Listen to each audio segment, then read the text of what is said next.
저희 가족은 전부 시리에 빠졌고 의욕을 잃었었어요. 지금은 시간이 꽤 흘러 많이 괜찮아졌지만 말이에요.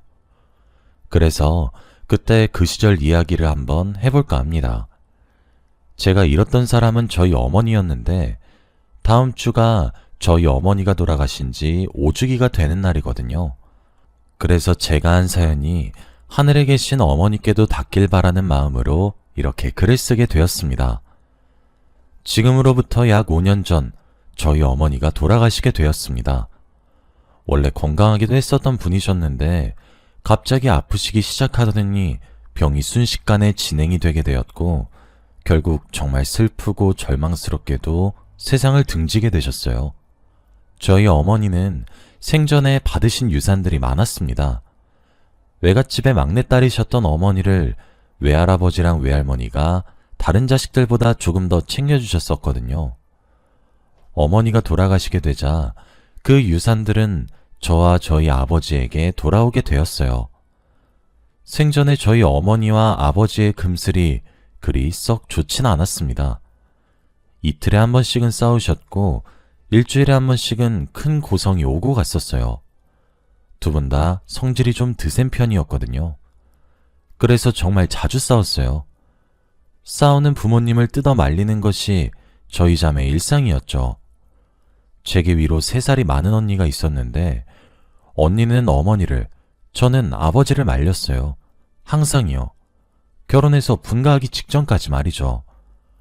그래서 다른 집보다 덜하다 싶었던 것이 두 분 다 입으로만 싸우셨거든요. 그래서 말리는 일이 꽤나 수월했죠. 투닥투닥거리기도 하셨고 왁왁 소리 지르기도 하셨지만 물건을 집어던지며 싸우신다거나 손찌검을 약하게라도 전혀 하지 않으셨습니다. 두 분 다요. 정말 입으로만 싸우셨죠. 그래도 저는 화목한 가정이 너무 갖고 싶었습니다. 싸우지 않는 가정이요. 맨날 지지고 볶고 싸우는 어머니랑 아버지가 이해가 되지 않았거든요. 그런데 지금 생각해보면 그런 싸움들이 그립기도 하네요. 그리고 그것이 또 다른 느낌이긴 했지만 평화롭기도 했어요. 일상에 녹아든 느낌, 뭐 그랬죠. 하지만 그 당시에는 그런 싸움조차 지긋지긋했어요. 그래서 그런지 저도 언니도 빠르게 결혼을 했고 분가를 했습니다. 지금 제게 10살 먹은 아들이 있고 올해 6살이 되는 딸아이가 있으니 짐작이 되시겠죠? 그렇게 저도 언니도 남들보다 조금 이르게 결혼해 자신들의 가정을 잘 꾸려나갔고 화목한 가정을 이뤘어요. 그래도 저랑 언니는 부모님의 곁을 그리 멀리 떠나지는 못했습니다. 매일 걱정은 되더라고요. 그래도 저희를 낳아주신 부모님이시니까요. 그러던 어느 날이었습니다. 어머니가 갑작스럽게 집에서 기절을 하셨고 그걸 퇴근하신 저희 아버지가 늦게 발견을 하게 되었습니다. 아무리 그렇게 화목하진 않더라도 20년 넘게 결혼 생활을 한 아내가 쓰러졌으니 아버지도 정말 많이 놀라셨어요. 그리고 바로 119를 불러서 병원에 갔고 저희 자매를 호출하셨습니다. 저도 언니도 혼비백산하며 병원으로 달려갔죠. 어머니는 한참이나 정신을 못 차리셨고 저희 가족들 모두에게 공포감이 점점 목을 옥죄어오기 시작했어요. 그러다 겨우 정신을 차리신 어머니는 의사 선생님의 말에 따라 정밀검사를 진행하시기로 하셨습니다. 검사 결과는 저희 가족에게 충격을 불러일으켜 주었어요. 어머니는 뇌에 종양이 생겼고 이미 손을 쓸 수 없을 정도로 커졌고 악성이라고 하시더군요. 어머니에게 더 해줄 처방은 그저 고통만 조금 상쇄시킬 수 있도록 진통제만 처방할 수 있다고 하셨어요. 어머니가 종종 머리가 아프고 속이 메스껍다고 말씀하셨어요. 저희는 그럴 때마다 체하신 것이 아닌가 싶어 소화제를 사다 드리는 것 말고 한 일이 없었는데 그게 뇌종양의 초기 증상이었다고 하시더군요. 그때 만일 정밀검진을 통해 병원을 알아냈다면 어머니는 생사를 달리하셨겠죠. 어머니가 많이 고통스러워하셨을 거라고 하시는 의사 선생님의 말씀들이 왜 어머니를 저 지경이 될 때까지 내버려 두었냐는 타박으로 들렸고 사무치게 후회가 되었습니다. 그리고 저희 자매보다 더 큰 충격을 받으신 분은 저희 아버지셨죠. 저랑 언니는 아버지가 눈물을 흘리는 장면을 단 한 번도 본 적이 없었는데 그날 처음 목격하게 되었습니다. 어머니도 결국 자신의 병명을 알게 되었고 시리에 빠졌습니다. 진통제를 처방하며 병원에 입원하시라고 해도 어머니는 모두의 만류를 뿌리치고 퇴원을 하셨고 마치 믿기 힘들다고 시위라도 하는 듯 술과 담배에 손을 대기 시작했고 어머니 인생은 점차 망가져갔습니다. 시한부라고 길어도 1년을 살 거라는 말에 어머니는 죽음을 받아들이지 못했고 그렇게 망가져가는 어머니를 말리려고 애를 썼지만 죽음을 받아들이라고 차마 강요할 순 없었습니다. 매일 부모님 집을 저랑 언니가 번갈아 가며 들락거리며 살뜰히 챙기기 시작한 어느 날이었습니다. 매일 거실에 누워 담배를 피시던 어머니가 말끔히 차려입고 거실에 저랑 언니를 앉히더군요. 무슨 일인가 싶어 숙취가 없는 어머니 얼굴을 오랜만에 봐서 의아해하며 자리에 앉아 왜 그러냐고 하니 서류 봉투를 하나씩 건네주더군요. 어머니 명의로 된 상가 건물이 2채가 있었는데 그것을 각각 저와 언니 명의로 이전한 서류였습니다. 어머니는 3달간의 방황 끝에 겨우 죽음을 받아들이기로 하신 듯 하셨어요. 저와 언니에게 미리 유산을 정리하는 김에 명의 이전을 했다고 엄마가 죽어서 먼저 가고 없어도 항상 하늘에서 지켜볼 테니까 화목하게 살라고 그동안 엄마 노릇을 제대로 해주지 못해 미안하다고 하셨어요. 그깟 상가 건물이 뭐가 중요합니까? 엄마가 재산을 정리하기 시작하면서 저와 언니도 어머니의 죽음을 차차 받아들이게 되었습니다. 엄마는 영정사진도 스스로 곱게 화장하고 한복을 차려입고 찍으셨고 병원에 진통제를 타다 먹기 시작했죠. 마약 성분이 함유되어 있지 않은 독한 진통제가 아니면 고통이 멎어지지 않게 되었습니다. 아버지도 그렇게 점점 바스러져가는 어머니의 모습을 보며 차차 죽음을 받아들이기 시작했습니다. 아버지가 하루는 저희 자매에게 그러더군요. 어머니와 1달 정도 국내 여행을 하고 싶다고요. 이미 2분 사이에서 상해를 끝낸 상황으로 보였습니다. 저와 언니는 아무런 말도 할 수 없었습니다. 우리 자매는 각자 들고 있던 적금을 하나씩 깨서 어머니와 아버지께 1,000만 원에 가까운 현금을 쥐어드리며 원 없이 하고 싶은 것, 먹고 싶은 것들 다 하고 돈 걱정하지 말고 즐겁게 다녀오시라고 했어요. 돈이 부족하면 언제든지 얘기를 하라고 했습니다. 어머니는 아이처럼 한바구음을 지으며 딸들을 잘 키워놨다 웃으셨고 어머니를 제외한 저희 가족들은 가슴이 아팠죠. 그렇게 2분이서 계획한 1달보다 2달을 더 얹어서 약 3달간 국내 일주를 시작하셨습니다. 저와 언니는 암묵적으로 돈을 넉넉히 보냈어요. 제 남편과 형부도 저희의 심정을 알았기에 저희의 결정을 존중해줘서 정말 고마웠어요. 그렇게 어머니랑 아버지는 강원도부터 제주도까지 국내에 안 먹어본 것들이 없었고 보지 못한 관광명소가 없다고 해도 무방할 만큼 굉장히 호화롭고 행복하고 또 안전하게 여행을 끝마치셨어요. 그렇게 집으로 돌아온 어머니는 거짓말처럼 자리에 알아 누웠습니다. 곧 죽어도 병원에 입원해서 생을 마감하고 싶지 않다는 어머니의 의사가 강력해서 집에 모셨어요. 어머니는 그렇게 자리에서 더는 일어나지 못하셨고 아픔에 취해 엉엉 울기도 했고 약에 취해 죽은 듯이 잠만 자기도 했어요. 한 번은 잠에 드신 어머니의 모습이 너무 미동이 없어 코 밑에 손가락을 대며 확인했고 심장을 쓸어내리기도 했습니다. 그렇게 시간이 지나 겨울이 찾아왔어요. 어머니가 받은 시한부의 기간이 거의 다 되어갔어요. 몇 달 뒤 봄이 오면 어머니는 그만 숨을 거두시게 되는 거였어요. 아무리 어머니와의 이별을 준비해도 저도 언니도 그리고 아버지도 완벽하게 준비할 수도 없었고 제대로 받아들이지 못하고 있었습니다. 그때 언니가 묘안을 내기 시작했어요. 언니는 어머니의 방에 들어갈 때 겨울옷을 입고 들어가자고 했죠. 어머니께 계속 겨울이란 것을 강조하자고 말이에요. 그렇게 우리 가족의 연기는 시작되었습니다. 창문을 열어드리며 눈이 오는 것도 보여드렸고 매번 들어갈 때 털모자 패딩을 입고 인사를 했어요. 겨울이라 너무 춥다고 하면서요. 보일러를 어머니 방에만 절절 끓을 정도로 틀었다고 웃으면서 그렇게 그의 겨울을 났습니다.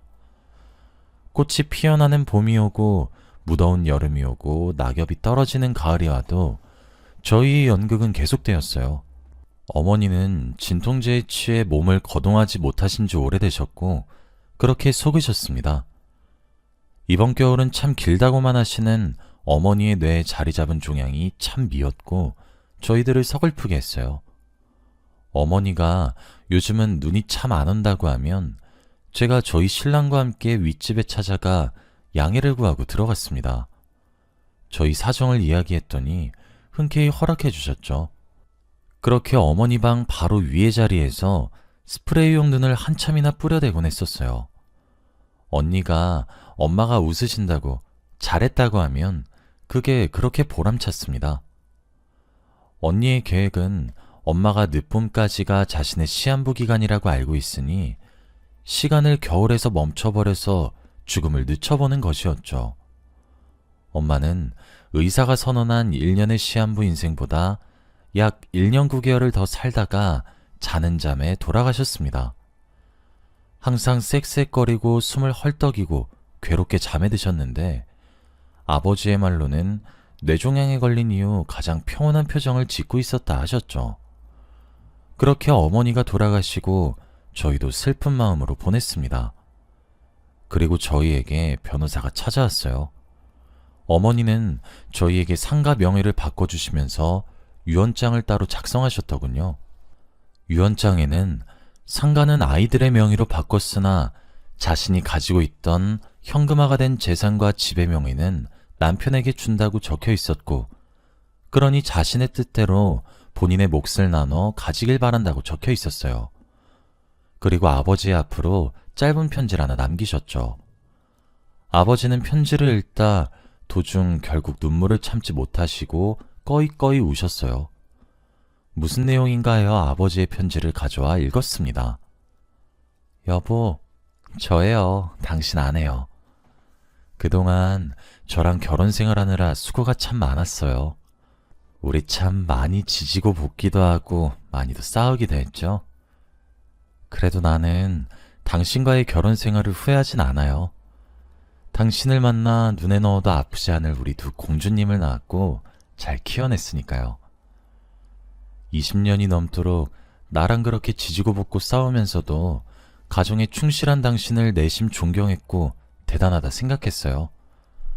우리가 다른 부부들처럼 사랑한다 어쩐다 닭살 돋는 말들을 주고받으며 징그럽게 살진 않았지만 나는 나름대로 당신과 즐거운 부부 생활을 했다고 자부하고 있어요. 그렇게 많이 싸우면서도 나는 당신이 미웠던 적은 맹세코 단 한 번도 없었어요. 당신은 나와 달리 있었을지도 모르겠지만 만일 있었다면 너그러이 용서하세요. 그리고 내가 죽고 이 세상에 더는 없어도 우리 딸내미들 잘 부탁해요. 우리 아이들이 참 많이 여리잖아요. 당신은 우리 집의 가장이니 내 죽음에 많이 무너지지 말고 엉엉 울며 불며 난리를 피울 딸들을 위로해 주세요. 그리고 날 너무 오래 기억하지 말고 내가 당신에게 주는 현금과 집으로 새로운 여자를 만나 살아요. 저보다 훨씬 젊고 건강한 여자 말입니다. 그간 나와 오랜 시간 투닥거리면서 살아준 당신에게 내가 주는 보상이에요. 그리고 천천히 이곳으로 오세요. 당신은 30년은 더 살다가 와요. 아주 행복하게 말이에요. 그리고 아이들에게도 전해주길 바래요. 나도 누군가의 아내로서의 삶과 누군가의 엄마로서의 삶이 처음이라 서툴렀다고. 그래서 상처를 본의 아니게 많이 줬으면 어쩌나 참 마음이 무겁다고 말이에요. 그리고 많이 사랑한다고도 전해주세요. 그동안 고마웠습니다. 짧다면 짧은 그 글에 어머니의 담담한 마음이 전부 다 담겨 있었습니다. 저도 언니도 그리고 아버지도 결국 어머니의 장례를 치르며 거의 발작을 하듯 우는 것밖에 할 수가 없었습니다. 금슬이 좋지 않았다고 생각했었던 저희 어머니와 아버지는 다른 부부들과 달리 특별한 방식으로 서로의 애정을 표현했던 거였고, 아버지도 어머니를, 그리고 어머니도 아버지를 서로 존중했고 사랑했다는 내용과 그동안 고마웠다는 내용이 너무 담담해서, 그리고 행복하게 살다 오라는 문구가 참 가슴이 미어졌습니다.